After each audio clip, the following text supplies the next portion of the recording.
Detective Jonathan Hale had stared into the eyes of countless murderers. He'd memorized the tremor in a liar's voice, the twitch in a guilty man's brow. But nothing had prepared him for this. Because this killer knew his secret.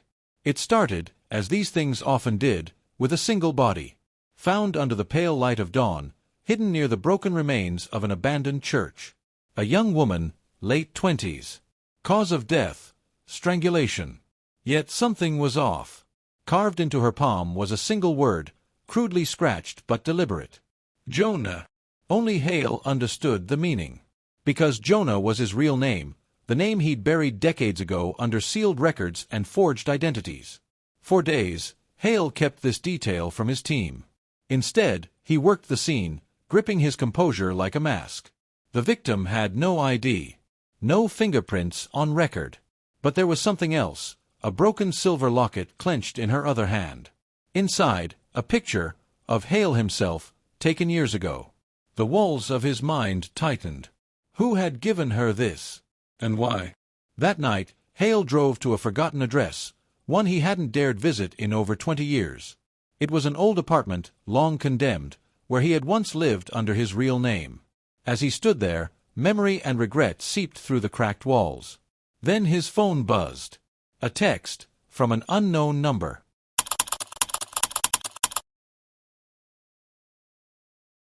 Sleep was impossible.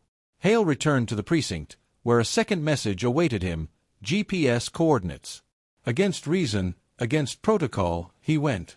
What he found was a small box, half buried in dirt. Inside, a child's drawing. A house, a stick-figure family, and flames engulfing it all. The handwriting was unmistakable. It was his. Because when Hale was a boy, the house had burned. His family had died inside. And the town's whispers blamed him. A new murder struck before dawn. This time, a man in his 50s, throat slit, same word carved on his hand, Jonah. And again, no sign of struggle. Only a folded piece of newspaper on the victim's chest, an old article about the fire that had destroyed Hale's family. Hale felt the walls closing in. This killer didn't just murder. They wanted him to remember. Worse, they wanted him to reveal himself. By the third killing, panic grew in the department. The press called the murderer the confessor. Hale knew better. This wasn't confession, it was blackmail through blood. One evening, Hale drove to the burned ruins of his childhood home. Charred beams still rose like accusing fingers into the sky. There, etched into a scorched brick, was a fresh message. Confess, or I keep going. The words sliced deeper than any blade. But confess to what? His family's death had been ruled an accident, though Hale had always feared it wasn't. As a boy, he had been playing with matches. He'd thought he'd put them out. But had he really?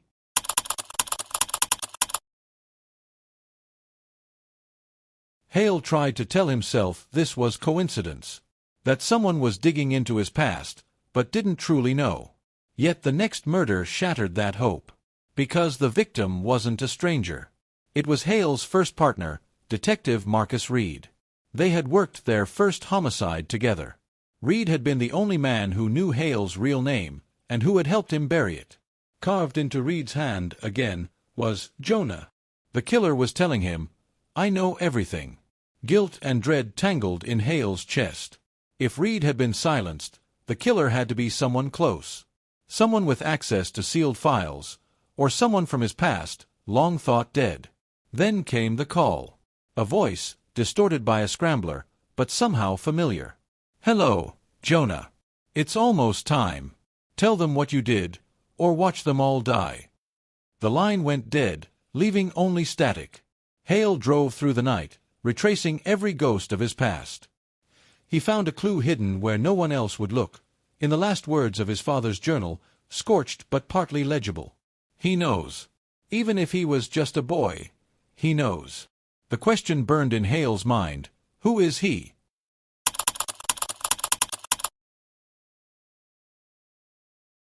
Minutes before dawn, Hale returned to his office, hoping to collect himself. On his desk lay a single envelope. Inside, a photograph of a boy, standing near the ruins of the burned house. Hale's blood froze. The boy wasn't him. But he recognized that face. It belonged to Ethan Carr, the son of a neighbor. Ethan had vanished the night of the fire, presumed dead. Had Ethan survived? And if so, was he now the confessor? The dead never stay buried. They just wait for the living to remember. Hale's pulse hammered as realization dawned. Ethan knew the truth about the fire, because Ethan had been there. Was Ethan seeking revenge? Or forcing Hale to confess to something Ethan believed he had done? The mystery had deepened, the stakes had risen, and the killer had promised more blood. As dawn broke over the city, Hale stood at the window, staring into the darkness of his past. The words echoed again in his mind.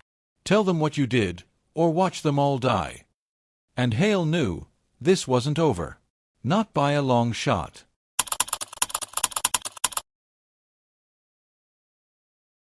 Detective Jonathan Hale hadn't slept in days. Ethan Carr. The name throbbed in his mind like an old scar ripped open. The boy who had vanished the night of the fire. The boy whose father had once threatened Hale's family.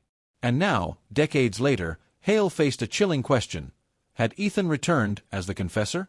But there was no proof Ethan was alive, just a photograph left like a curse on Hale's desk. Someone wanted him to see it. Someone who knew where his guilt lived. Hale traced the edges of the photo, searching for clues. In the background, part of a rusted street sign peeked through. Barely legible, but it matched a road near where Ethan's family used to live. He drove there at dawn, the streets still haunted by fog. Among the weeds and forgotten lots stood a derelict trailer, door hanging by a single hinge. Inside, the air reeked of mildew and old secrets. On a rotting table lay a notebook. A child's notebook. Its first page. I saw what Jonah did. I know it was him. Hale's breath caught. Had Ethan survived all these years, consumed by blame and hate?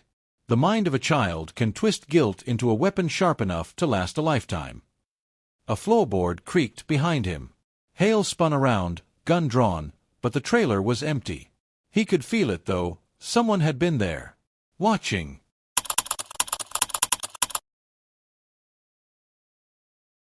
In the notebook's last entry, written in a different hand, were chilling words. Jonah must confess.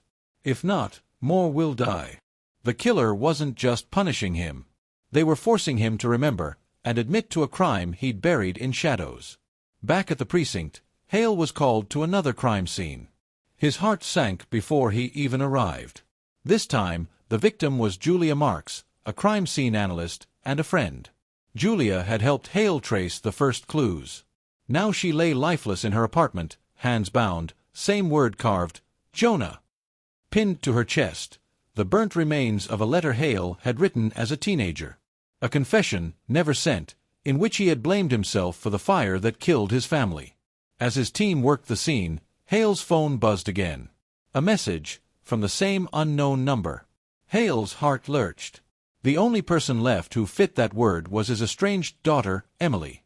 They hadn't spoken in years, not since she learned about his old identity. But she was still his blood. Hale raced across town to Emily's apartment.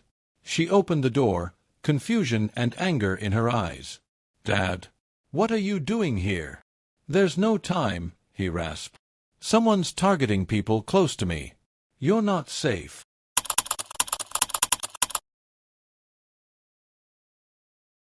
She hesitated, years of resentment battling sudden fear. "Who would do that?" "I don't know," Hale lied. The truth was too heavy, too tangled in guilt. Sometimes protecting the ones you love means keeping them in the dark, even when the darkness is what hunts them. Emily reluctantly agreed to stay with a trusted colleague. As Hale turned to leave, she asked softly, "Is it about the fire? Is that why this is happening?" Hale froze. His daughter had always suspected there was more to that night. But now wasn't the time to confess. "I promise I'll explain when it's over," he muttered. Yet deep down, he feared it might never be over. That night, Hale returned to the trailer, determined to confront the truth. He pried open the floorboards. Beneath, he found a rusted lockbox. Inside, half-burnt photos of Ethan Carr, a child's toy truck scorched black, and a final note. The memory crashed into Hale's mind like a wave. The night of the fire, he had run outside, screaming for help. But he had seen Ethan, standing at the window, staring back at him through smoke and flame. Why hadn't he helped? Why had Ethan disappeared? Some memories don't fade, they hide until the right nightmare brings them home. His phone buzzed again. A new text. Come to where it all ended. Alone. Or she dies. Hale knew what that meant. The ruins of his childhood home.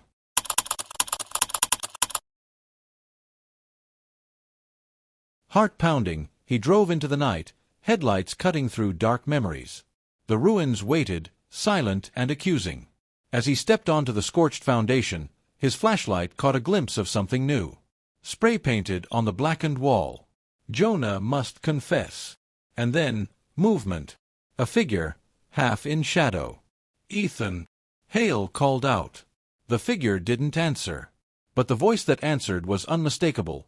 Distorted, yes, but unmistakably familiar. Welcome home, Jonah. Before Hale could react, his flashlight flickered out.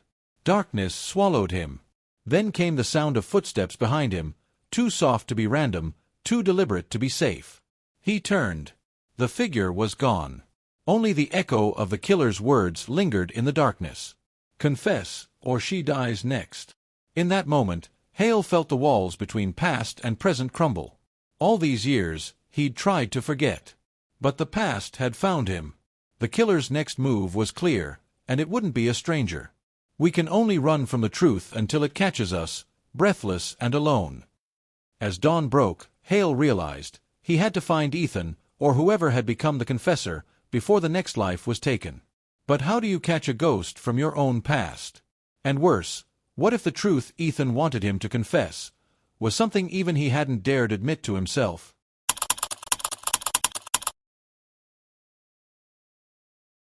The door wasn't supposed to exist. Room 17 was supposed to be a file, not a place.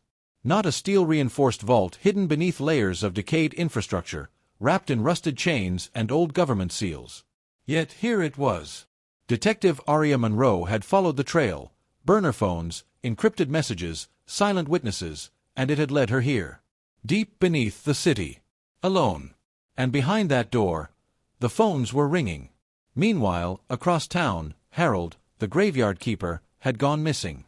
Last seen by neighbors heading toward the cemetery just after midnight, carrying something wrapped in plastic sheets.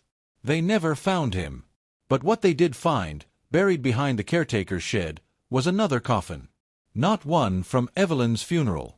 This one was ancient. Scratched. And on the lid, carved with something sharp, were 3 horrifying words. Answer the call. Inside room 17, the air smelled of metal and decay. The hum of old machinery vibrated in Aria's bones. This wasn't a burial chamber.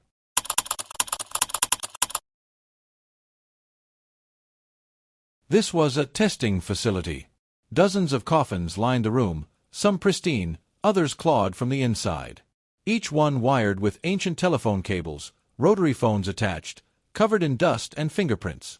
And all the phones were ringing in unison. Then came the files, yellowed, fragile documents stuffed in rusty filing cabinets. VIRGO Compliance Program. Status: active. Test subjects: 13/17 accounted for. Objective: cognitive deprivation plus subconscious suggestion through auditory triggers. Goal: behavioral override. Final directive: create the perfect witness. The perfect messenger. What did it mean? Why bury people alive with telephones? As Aria flipped through the brittle papers, she found something that made her blood run cold. Test subject number 7, Carter, Evelyn. Status: active response. Behavioral notes: subject has begun transmission. Initial resistance high. Psychological collapse predicted within 96 hours unless extracted. Evelyn wasn't calling for help. She was sending a message. And someone, somewhere, wanted that message to get through.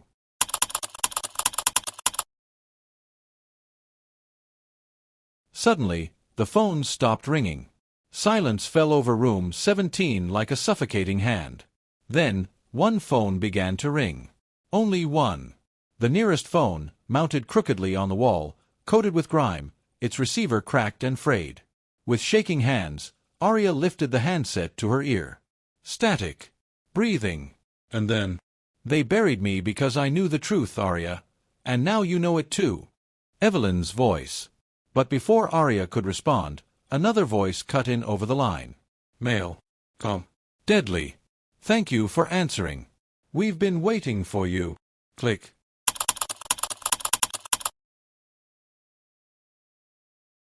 In that same instant, across town, an emergency call came into the Westbourne Police Department. A panicked man's voice. Breathless. Terrified. "There's another coffin, another one under the mayor's house. They're everywhere." And in the background of the call, ringing. So much ringing. "They don't bury the dangerous ones. They bury the ones who know." Who was orchestrating this?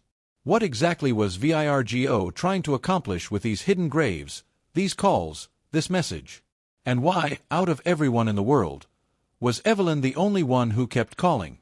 But the most terrifying revelation was yet to come. Not all the coffins in room 17 were closed. Some were open. And one of them was empty. It's not about calling for help. It's about who answers next.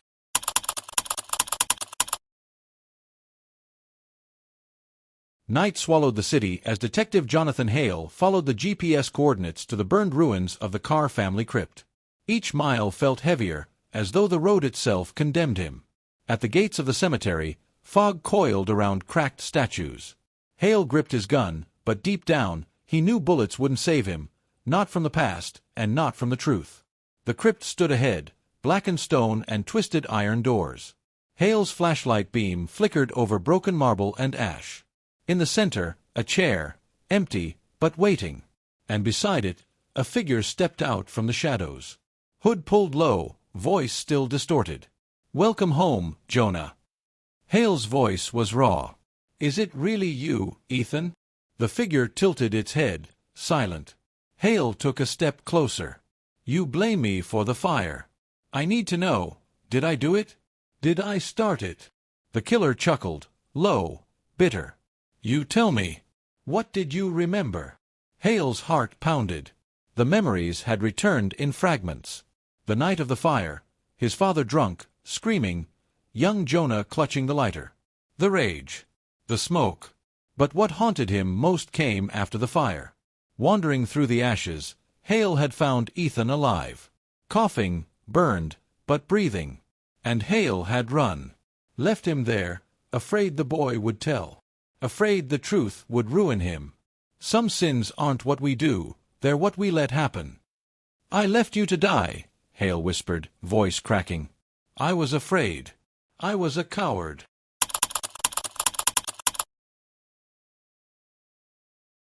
The killer stepped closer. Finally, the confession. Hale's gun trembled in his hand. But why kill them? Why Emily? Suddenly, the figure lowered the hood, and Hale felt the ground vanish beneath him. It wasn't Ethan. It was Emily.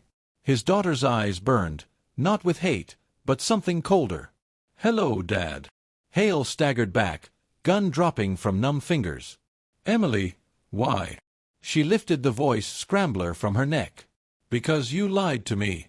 My whole life. The deepest scars come from truths left untold." Emily stepped closer, tears glinting in her eyes, but her voice stayed cold. "All my life, I wondered why you hated talking about the fire. Why you drank in silence. Why you never looked me in the eyes when I asked about Ethan." She drew something from her pocket, the old lighter, scorched and blackened. "I found this hidden in your things. The date scratched into it. You kept your guilt, but never your honesty." Hale fell to his knees. "Emily, I was a child. I didn't mean to start the fire. And Ethan, I left him because I was terrified. Of the police, of losing everything. Of losing you. But you did lose me," she spat. "Not that night, but every day you lied after." "You killed them all," Hale whispered. "Why? They weren't guilty."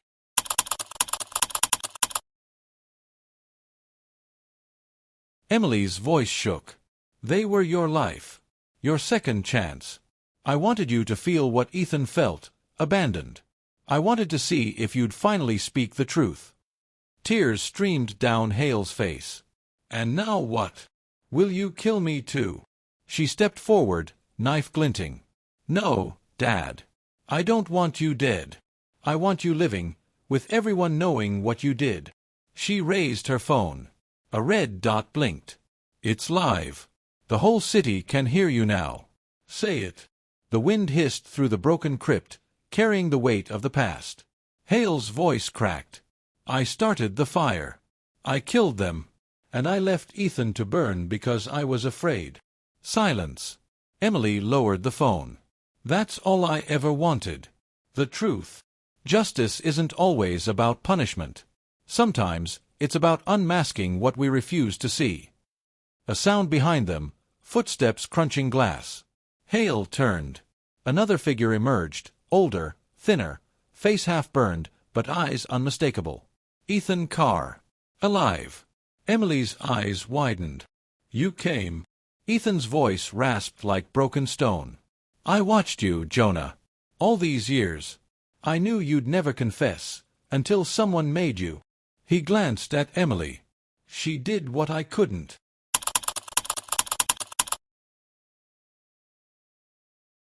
Hale's mind reeled. You worked together. Ethan nodded. Your daughter found me. She wanted the truth. I wanted your confession. In the end, vengeance and truth drink from the same cup. Hale's hands trembled. So what now? Kill me? Expose me? Ethan shook his head. No, Jonah. You confessed. That's your sentence. Living with it, wearing it, letting the world see what hero really means. Sirens wailed in the distance. Someone had tipped off the police. Emily turned to Ethan. Go. I'll handle them. Ethan vanished into the night, shadows swallowing him whole. Hale looked at his daughter, voice breaking. Emily. I'm sorry. She turned away, tears falling silently. I know, Dad. But some apologies come too late. The ruins echoed with sirens and regret. Hale stood in the ashes of two families, one he burned by accident, the other he lost by silence. As red and blue lights painted the walls, he knew there would be trials, headlines, disgrace. In the end, the truth didn't destroy him. His silence did. Hale whispered to himself as officers rushed in. And in her eyes, he saw the reflection of the boy he'd left behind, the family he'd burned, and the price of a truth too long denied.